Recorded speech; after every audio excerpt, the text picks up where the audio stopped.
Hello. Controller auditor general CAG, कल हम लोगों ने इस टॉपिक को कवर किया था और इसका जो कॉन्स्टिट्यूशनल संवैधानिक प्रावधान था, भारत का नियंत्रक महालेखा परीक्षक, कल जब हम लोगों ने लेक्चर स्टार्ट किया था तो आपको बताया गया था कि इसका संवैधानिक पहलू कॉन्स्टिट्यूशनल एस्पेक्ट क्या था। एक समरी करते हुए हम चले तो आपको कल मैंने बताया था कि आर्टिकल 148 जिसमें पोस्ट ऑफ सीएजी था, आर्टिकल 149 जिसमें duty and power of CAG, CAG की कर्तव्य एवं शक्तियां, आर्टिकल 150 जिसमें मैंने बताया था कि राष्ट्रपति के सलाह पर या राष्ट्रपति के गाइडलाइन पर कैसे सीएजी अकाउंटिंग का फॉर्मेट डिसाइड करेगा, डिटरमाइन निर्धारित करेगा।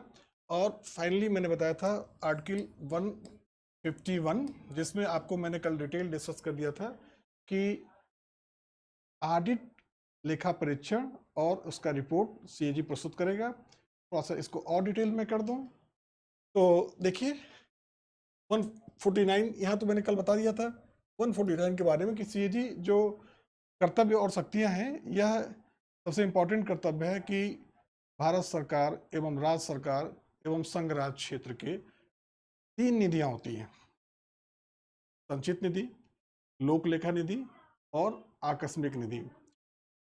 इन तीनों निधियों से जो भी आय और व्यय होता है उसकी ऑडिट करता है और रिपोर्ट।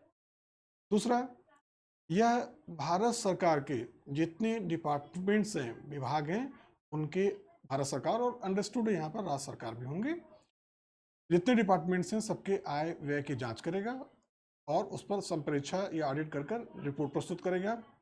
तीसरा एक महत्वपूर्ण जो मुद्दा है कि यह भारत सरकार राज्य सरकार के विभागों के आय और व्यय की तो ऑडिट करता ही करता है, लेकिन मैंने आपको बताया था कि सीएजी एक महत्वपूर्ण संवैधानिक प्राधिकारी है, इसलिए वह यह देखता है कि जो टैक्स लिया गया है, जो टैक्सेशन बनाया जा रहा है, जो कर का आरोपण किया गया है, कर का जो निर्धारण किया गया है, 3 चीजें हैं, कर का निर्धारण, संग्रहण और तीसरा क्या है, आरोपण, वह निश्चित नियमों और प्रक्रियाओं के अधीन किया गया या नहीं किया गया है, ये भी बहुत ही महत्वपूर्ण है। और फाइनली भारत के संचित निधि या भारत के खजाने से, ट्रेजरार से कोई भी पब्लिक इंटरप्रूनियर या कोई भी संस्था अगर उसे पैसा दिया गया है तो उसकी भी आय और व्यय की जांच कर कर रिपोर्ट प्रस्तुत करता है। आर्टिकल 150 मैंने बता दिया कि राष्ट्रपति से दिशा निर्देश देगा कि किस प्रकार वह लेखाओं का फॉर्मेट या प्रारूप तैयार करेगा, और 51 में वह सेंट्रल गवर्नमेंट का जो ऑडिट करेगा उसे राष्ट्रपति को रिपोर्ट देगा और स्टेट गवर्नमेंट का जो ऑडिट करेगा वह राज्यपाल के पास जाएगा, राष्ट्रपति संसद पार्लियामेंट में और राज्यपाल स्टेट लेजिस्लेटिव असेंबली में प्रेजेंट करेगा, प्रस्तुत करेगा। That's all. तो ये अगर आप देखें इसके कार्यों की प्रकृति को देखें तो ये बहुत ही महत्वपूर्ण प्राधिकारी है। इसीलिए डॉक्टर अंबेडकर ने क्या कहा था, डॉक्टर अंबेडकर ने कहा था कि सीएजी संविधान का सबसे महत्वपूर्ण प्राधिकारी है। माय गुडनेस, इतना इंपॉर्टेंट है। आगे हम लोग देखें कि आखिर में एक महान व्यक्ति डॉक्टर अंबेडकर ने सीएजी को इतना इंपॉर्टेंस क्यों दिया। तो अगर हम इसके मुख्य परीक्षा के अप्रोच पे जाएंगे, जीएस पेपर सेकंड में जो प्रश्न पूछे जा रहे हैं, तो हम देखेंगे तो कई हम यहाँ पे इसके रोल या अन्य जो चीजें हैं मुख्य परीक्षा के अंतर्गत जो प्रश्न पूछे जाते हैं उसको हम देखें। तो पहला है सीएजी की भूमिका को हम लोग देख लें। What is the role of CAG, CAG की भूमिका क्या है, यहाँ पे देखते हैं। इससे और स्पष्ट हो जाएगा कि यह कैसे महत्वपूर्ण संवैधानिक प्राधिकारी है।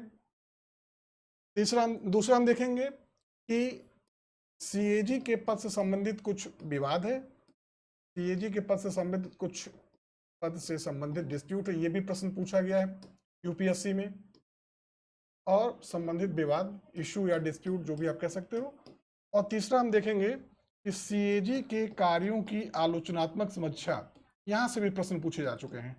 सीएजी के कार्यों की आलोचनात्मक समीक्षा, क्रिटिकल रिव्यू ऑफ वर्क या फंक्शन ऑफ आलोचनात्मक, सीएजी आलोचनात्मक समीक्षा।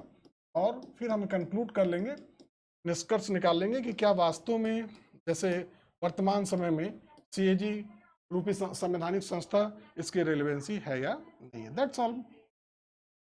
तो आपको देखिए पूरा एक ओवरऑल इस टॉपिक पे जो भी प्रश्न बनेंगे मेंस में, पीटी में, साक्षात्कार में, इंटरव्यू में, सारी चीजें यहाँ से कवर हो जाएंगी। रोल की बात करें तो सबसे जो इम्पोर्टेंट रोल होता है, हम सीएजी के रोल को 3 भागों में डिवाइड कर सकते हैं। पहला, यह जनता के धन का संरक्षक है, जनता के धन का संरक्षक है। जैसा कि मैंने पीछे बताया था, संरक्षक है, गार्जियन ऑफ पब्लिक फंड। भाई जनता कर दे रही है, सरकार मतलब क्या होता है? जनता, जनता द्वारा चुने गए व्यक्तियों का समूह संसद, और संसद में जो बहुमत प्राप्त दल होता है वो सरकार बनाता है। तो सरकार का जो प्राइमरी सोर्स है तो पीपल ऑफ इंडिया ही है ना। तो खर्च करने के लिए सरकार क्या करती है? सरकार वेलफेयर स्टेट में, कल्याणकारी राज्य में टैक्स लगाती है। तो किसके ऊपर टैक्स लगाएगी? जनता के ऊपर। स्वाभाविक है कि जनता के कर का कार्यपालिका के द्वारा मिसयूज न किया जाए, इसकी जांच करने के लिए ही हम अगर कह सकते हैं कि ये शासन का चौथा स्तंभ है। कार्यपालिका, विधायिका, न्यायपालिका, सीएजी को भी, जैसे मीडिया को हम सम्मिलित करते हैं, हम सीएजी को भी सम्मिलित कर सकते हैं, क्योंकि यही जांच करेगा कि एग्जीक्यूटिव ने जो खर्च किया, कार्यपालिका सरकार ने जो खर्च किया, गवर्नमेंट ने जो खर्च किया, that is legal or not. Legitimacy थी या नहीं, औचित्यता था या नहीं था, विधिक औचित्यता था या नहीं था, इसकी चर्चा हम आगे करेंगे। तो पहला इसका रोल देख लीजिए, यह क्या है? जनता के धन का संरक्षक है, गार्जियन ऑफ पब्लिक फंड, जो भी टैक्स हम देते हैं, प्रत्यक्ष या अप्रत्यक्ष। दूसरा यह बहुत ही इंपॉर्टेंट है, एक कमेटी है लोक लेखा समिति। डिटेल हम लोग इस पर चर्चा करेंगे जब कमेटी, संसदीय समितियों की चर्चा करेंगे। तो ये लोक लेखा समिति के संदर्भ में इसका रोल बहुत ही महत्वपूर्ण होता है। फ्रेंड, मित्र के रूप में, मार्गदर्शक, गाइडलाइन देता है, और इसी में दार्शनिक, ये 3 रोल प्ले करता है। मित्र, मार्गदर्शक और दार्शनिक। आइए देख लें। एक्चुअली सीएजी भारत में कार्य शुरू करता है जब सरकारी विभागों के द्वारा धन खर्च कर लिया, धन खर्च हो गया, वित्तीय वर्ष की समाप्ति के पश्चात पूरी प्रक्रिया है, सभी विभागों के द्वारा अपने आय और व्यय का संकलन भेजा जाता है। सीएजी क्या करता है? सीएजी उसकी अब जांच करेगा, मतलब व्यय हो गया, अब जांच करता है, और जांच करने के बाद सीएजी क्या करता है? उसकी रिपोर्ट अभी पीछे बताया गया राष्ट्रपति को देता है, और राष्ट्रपति के द्वारा राज्यों का खर्च होगा वह राज्यपाल को देगा, और सेंट्रल गवर्नमेंट का जो खर्च होगा वह प्रेसिडेंट को। राष्ट्रपति उसे पार्लियामेंट में, और प्रेसिडेंट गवर्नर उसे स्टेट लेजिस्लेचर में। अब संसद, जनता के धन का संरक्षक संसद भी है इनडायरेक्टली। डायरेक्टली तो सीएजी देख रहा है, क्योंकि CAG is technically sound institution, तकनीकी या फिनेंशियल कह सकते हैं, वित्तीय रूप से यह एक समृद्ध संस्था है, इसके पास एक्सपीरियंस है। ठीक है। तो अब सीएजी की रिपोर्ट के आधार पर ही लोक लेखा समिति, जो संसद समिति है, अब संबंधित विभाग के सचिव को कॉल करेगा। सपोज करिए मानव संसाधन मंत्रालय या कोई मंत्रालय, गृह मंत्रालय का खर्च, गृह मंत्रालय में या कोई मंत्रालय से खर्च हो रहा है, उसके सचिव को बुलाया जाएगा। रिपोर्ट बेसिस क्या होगा, आधार क्या होगा? रिपोर्ट ऑफ सीएजी, सीएजी का रिपोर्ट, और उस रिपोर्ट के आधार पर सीएजी का रोल क्या हो जाएगा? मित्र का। उसने सूचना दिया इस डिपार्टमेंट के ये एक्सपेंडिचर है, इसमें यहाँ प्रॉब्लम हो सकती है, यहाँ से प्रश्न। अब दूसरा क्या होगा? अब विभाग के सचिव से प्रश्न पूछा जाएगा। यहाँ पर क्या करेगा वह? मार्गदर्शक, सीएजी का ही गाइडलाइन होता है। संसद के कक्ष में विभाग के सचिव को बुलाया जाएगा और उनसे प्रश्न पूछा जाता है। सोचिए कितना इंपॉर्टेंट रोल है सीएजी का। क्या किया इसने, गाइडलाइन दिया कि इन इन बिंदुओं पर इन इन आर्थिक वित्तीय घोटाला स्कैम या कुछ भी वो बताएगा, नियमों में त्रुटि, प्रक्रियाओं में त्रुटि, यहां पे प्रश्न पूछा जाए। और तीसरा, जब विभाग का सचिव उत्तर देता है तो उस संबंध में जो जटिल वित्तीय आंकड़े होते हैं, लोक लेखा समिति उसको सीएजी के पास भेजता है और सीएजी उसे फाइनलाइज करता, अंतिम रूप देता है। यहाँ पर सीएजी फिलासफर है, दार्शनिक है। कितना इंपॉर्टेंट रोल है सीएजी का, आप इमेजिन करो ना। नेक्स्ट एक और कमेटी है, चर्चा की जाएगी इसकी भी, लोक उपक्रम समिति, पब्लिक अंडरटेकिंग कमेटी या इंटरपुनियल कमेटी। इस कमेटी के संदर्भ में भी सीएजी की भूमिका बहुत ही महत्वपूर्ण है। अभी मैंने पीछे बताया कि सरकार के संचित निधि या किसी भी फंड से अगर किसी भी संस्था को कोई फाइनेंशियल एड किया जाता है तो उसकी भी जांच सीएजी करेगा। तो सीएजी जांच करेगा। राष्ट्र अगर किसी लोक उपक्रम की जांच कर रहा है तो इस कमेटी को भी सीएजी की रिपोर्ट की सहायता प्राप्त होती है। तो डेफिनेटली सीएजी का रोल बहुत ही महत्वपूर्ण है।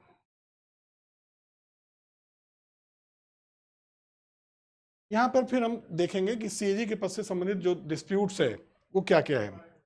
अगर हम देखें तो सीएजी के पद से जो विवाद है, सीएजी के पद से संबंधित दो विवाद देखने को मिलता है जो बहुत ही प्रशासनिक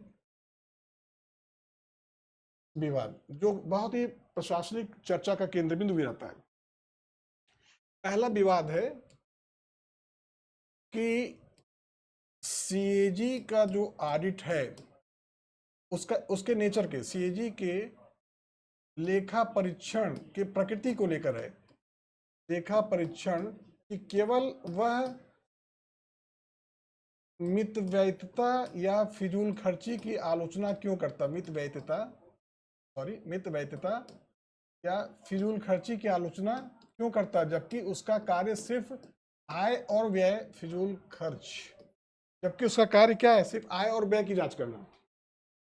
अब दूसरा जो विवाद है वह, क्या सीएजी लोक उपक्रमों के भी आय और व्यय की जांच करेगा, लोक उपक्रमों के आय और व्यय की भी जांच करेगा,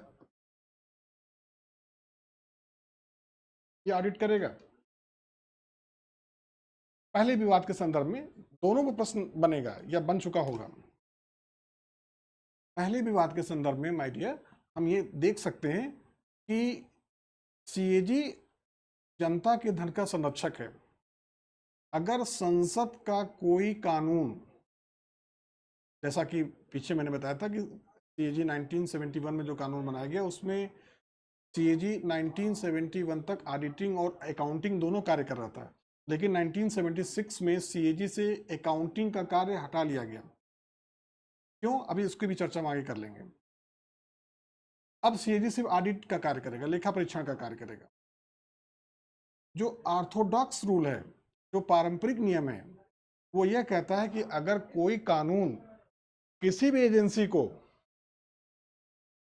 अगर आय और व्यय के लेखा परीक्षा के लिए अथोराइज कर रहा है, प्राधिकृत कर रहा है, डियर, वह उसके मितव्ययिता की भी या फिजूल खर्ची की भी, इकोनॉमी की भी जांच करेगा। ये जनता का धन है ना।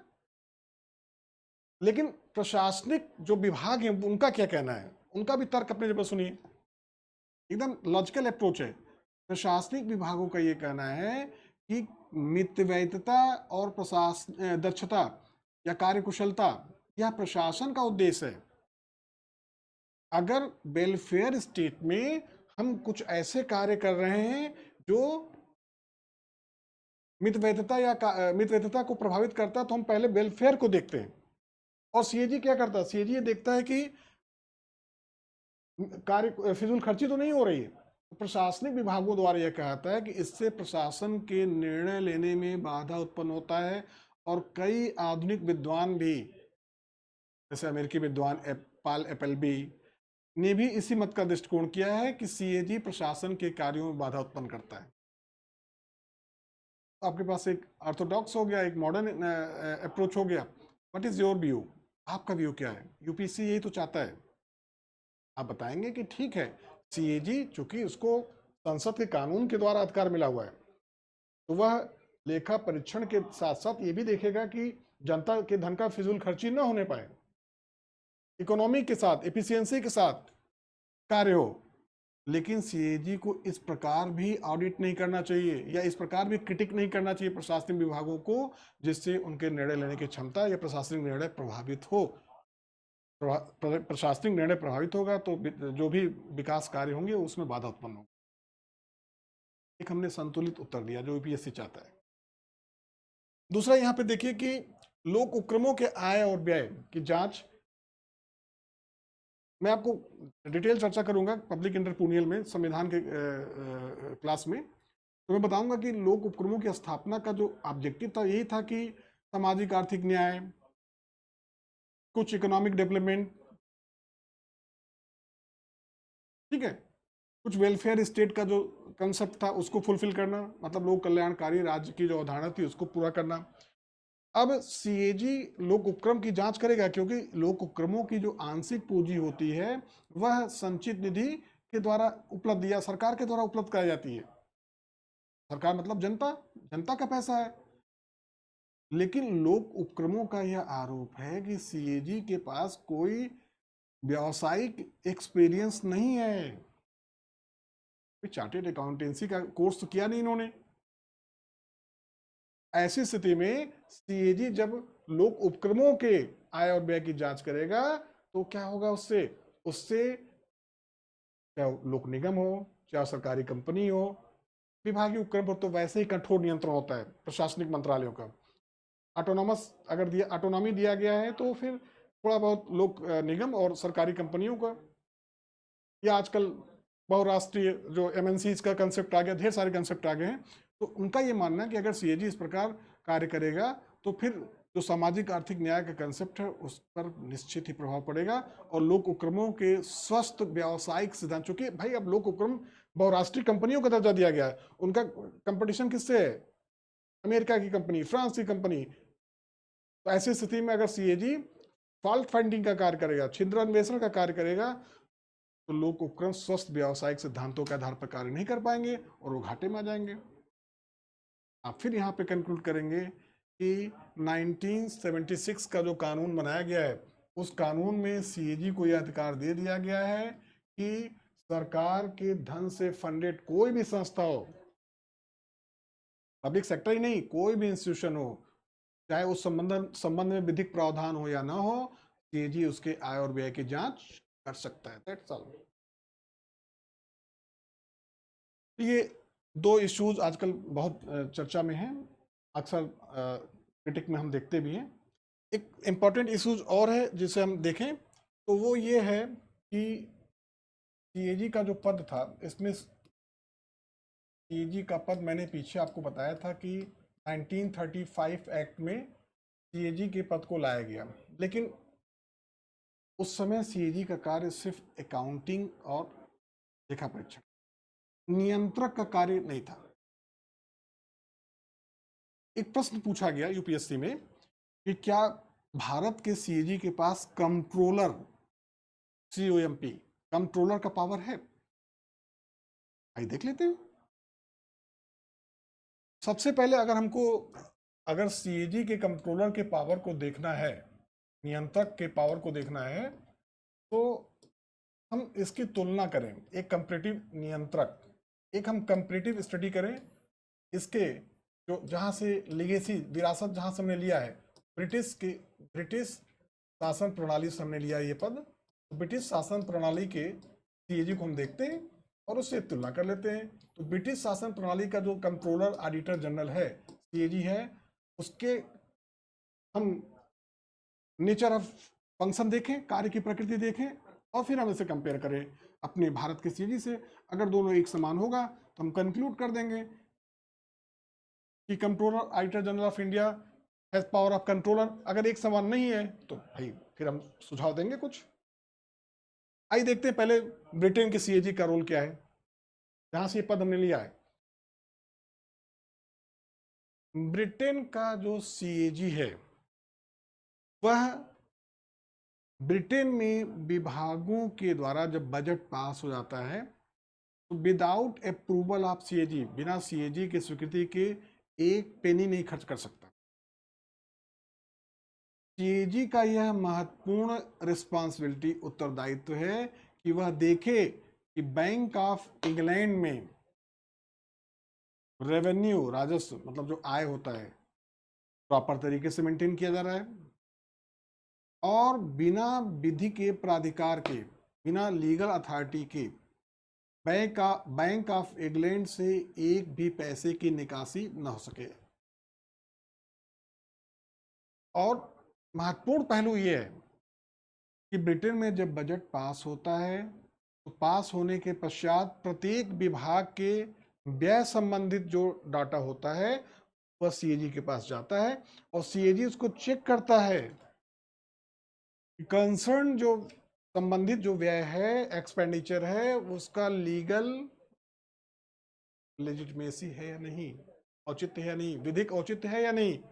जब सीएजी संतुष्ट हो जाता है कि हाँ साहब ये पार्लियामेंट्री अप्रूवल के अधीन है तो सीएजी गॉट परमिशन, तब जाकर विभाग धन खर्च करता है। देखिए कितना शानदार है। इसलिए उसके पास पूरी तरह कंट्रोलर, वो पूरी तरह बैंक ऑफ इंग्लैंड से धन के संरक्षक के रूप में कार्य करता है। लेकिन क्या भारत के सीएजी के द्वारा भी ये कार्य किया जाता है? आइए देखते हैं। भारत में सीएजी का कार्य कब शुरू होता है? अभी पीछे मैंने बताया कि सीधे बजट पास होने के बाद जो विभाग होते हैं चेक के द्वारा विड्रॉल कर लेते हैं, चेक के द्वारा विड्रॉल कर लेते हैं। और सीएजी का रोल शुरू होता है जब विभाग खर्च करने के पश्चात अपना रिपोर्ट, प्रत्येक माह रिपोर्ट एजी ऑफिस में, वर्ष के अंत में सीएजी ऑफिस में, और वहां से सीएजी के पास कार्य शुरू होता है। अर्थात भारत का सीएजी विभागीय खर्च पर प्रायर अप्रूवल नहीं दे सकता है, अर्थात इसके पास नियंत्रक की शक्ति नहीं है। विभाग खर्च करेगा, खर्च के बाद सीएजी के पास जाता है, देन सीएजी का रोल शुरू होता है। कह सकते हैं उपयुक्त तुलना से स्पष्ट है कि सीएजी के पास, भारत के सीएजी के पास नियंत्रक की शक्ति नहीं है।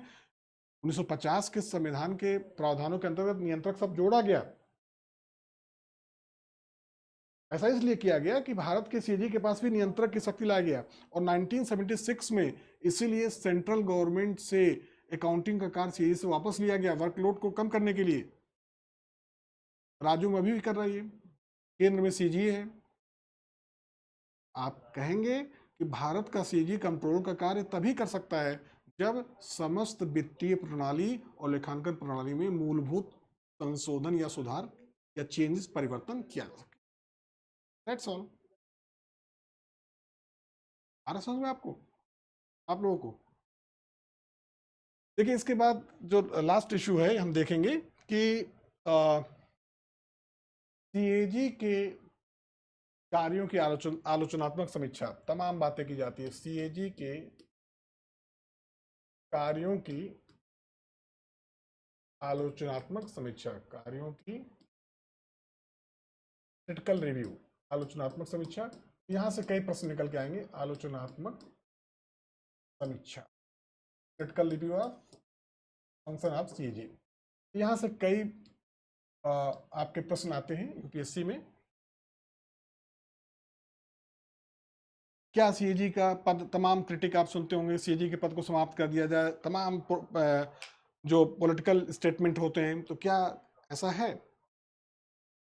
क्या ऐसा था कि कोलिजन गवर्नमेंट सीएजी ज्यादा इफेक्टिव था? आज फुल मेजॉरिटी गवर्नमेंट में सीएजी का रोल कहीं से कम हो रहा है? ये देखते हैं। अगर हम सीएजी के कार्यों को देखें तो सीएजी का जो सबसे महत्वपूर्ण कार्य है कि वह यह देखता है कि विभागों द्वारा जो भी खर्च किया गया, विभाग या जो भी सरकार के धन से या फंड से खर्च कर रहा है, उसके द्वारा जो भी खर्च किया जा रहा है वह वित्तीय जो फिनेंशियल संस्वीकृति सैंक्शंस जो है उसके अनुरूप कर रहा है कि नहीं कर रहा है, पहला। दूसरा सीएजी भी देखता है कि जो रूल्स और प्रोसीजर्स हैं, आपको मैं बताऊंगा तमाम प्रकार के मद होते हैं, उस मदों के अधीन या रूल्स नियम और प्रक्रिया के अधीन खर्च हो रहा कि नहीं, प्रविधि के अंतर्गत खर्च हो रहा कि नहीं। और इस जांच के दौरान, इस लेखा परीक्षा के दौरान वह कई प्रकार के महत्वपूर्ण वित्तीय अनियमितताओं, फाइनेंशियल इरेगुलरिटीज को हाईलाइट्स करता है। आप देख सकते हैं एग्जाम्पल से, आप बताएंगे कि विगत कई दशकों में सीएजी ने कई महत्वपूर्ण स्कैम्स, घोटाले को उजागर किया है, हाईलाइट किया है। असम बिहार चारा घोटाला, असम में लॉटरी स्कैम,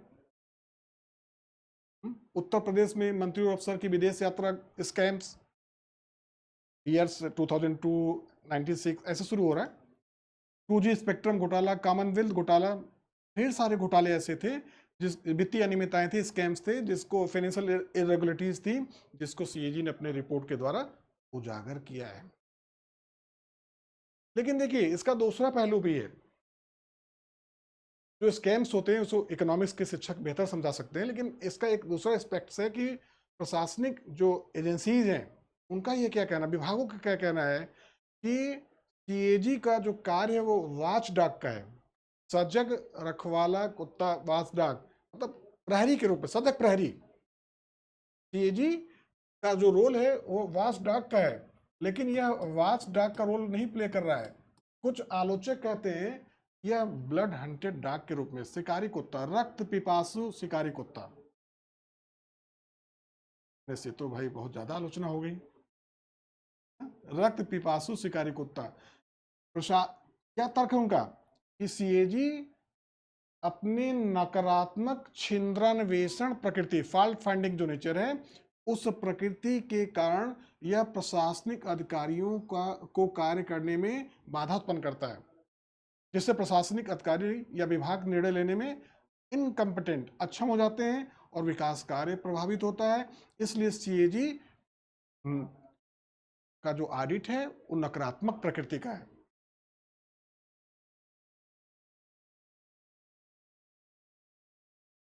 कुछ एक राज्य वित्त मंत्री थे, उन्होंने तो सीएजी को चार्ली भी कहा, मस्करा, अननेसेसरी इंटरफेरेंस। ऐसा नहीं है, ऐसा कतई नहीं है। अगर हम सीएजी के कार्यों का एक ओवरऑल हम कंक्लूड करें तो आप देखेंगे कि सीएजी ने, अभी मैंने एग्जांपल दिया, समय समय पर महत्वपूर्ण वित्तीय अनियमितताओं को उजागर किया है और ये जनता के धन का सजग रखवाला है। भूतपूर्व सीएजी एके राय के शब्दों में, सीएजी इज नॉट स्नूपर। ये स्नूपर नहीं है। स्नूपर को आप ऐसे समझ सकते हो बेटा कि जासूस, स्पाई, छिप कर जासूसी करता है, स्नूपर। स्पेलिंग लिख दे रहा हूँ, स्नूपर देख लीजिएगा आप लोग। आप लोग तो आजकल आपके हाथ में गूगल रहता ही है, सर्च कर लीजिएगा।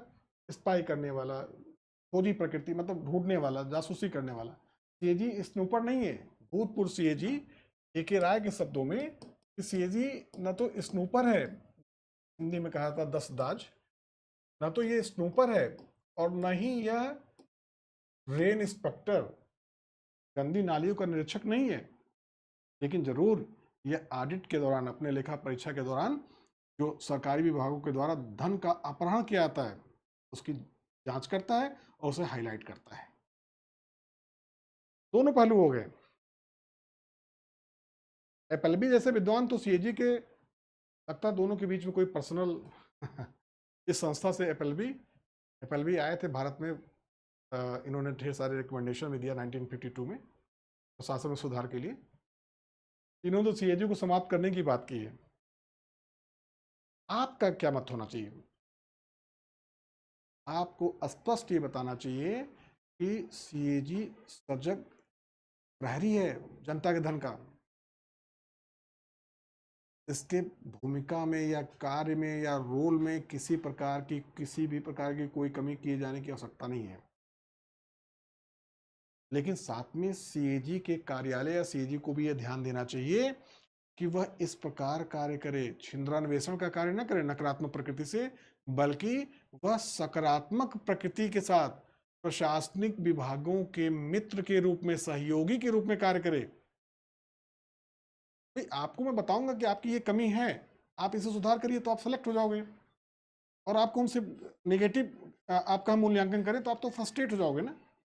तो सीएजी को भी क्या करना चाहिए, सीएजी का भी रोल नकारात्मक छिंद्रान्वेषण प्रकृति का न हो, बल्कि वह इस प्रकार कार्य करे कि प्रशासनिक विभागों के कार्य में सकारात्मक या सहयोगात्मक या मित्रवत रोल प्ले करे, असिस्ट करे। यह भारतीय वित्तीय प्रणाली के लिए उचित है, और सीएजी का रोल बहुत ही क्या है, क्रूशियल है। तो एक छोटा सा प्रयास था आपके राज्य व्यवस्था के लिए, जो संवैधानिक पहलू के साथ साथ हम लोगों ने ढेर सारे मुख्य परीक्षा में प्रश्न पूछे गए। अच्छा, मुझे नहीं लगता कि जो केस स्टडी अगर हम देखें, चाहे वो कोलिजन गवर्नमेंट हो या फुल मेजॉरिटी गवर्नमेंट हो, सीएजी अपना कार्य निष्पक्ष रूप से वर्तमान में भी कर रहा है, और उसकी भूमिका आज भी प्रासंगिक है। तो मेरा ये कहना है कि ये जितने भी प्रश्न आपसे पूछे गए हैं, आप देखिए, इसको फ्रेमिंग करिए, सिनेप्सिस करिए। अगर किसी के प्रश्न में कोई समस्या आती है, प्लीज मिलते हैं एक नए लेक्चर के साथ। Thank you so much.